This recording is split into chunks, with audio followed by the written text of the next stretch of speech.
Përpara unë dënoj heqjen dhe përdorjen e inflamuar të ambasadës shtetit izraelit në Tiranë nga një protestuese e maskuar gjatë asaj mbrëmje.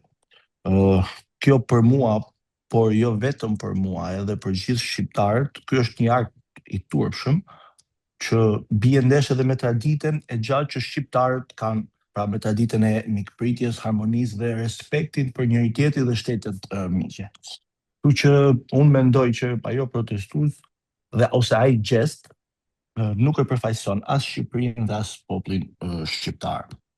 Mendoj që ajo protestues që ka qenë e maskuar, ato përfaqësojnë vetëm ata që kërkojnë të provokojnë, të përqajnë dhe të përhapin urrëtie mes shqiptarëve, duke shpërdoru dhe keq përdorur në mënyrën më të qëllimshme të drejtat dhe liritë që ka ky vend. Kështu që distancohem dhe patjetër e dënoj. Nuk kanë asnjë lidhje me ne.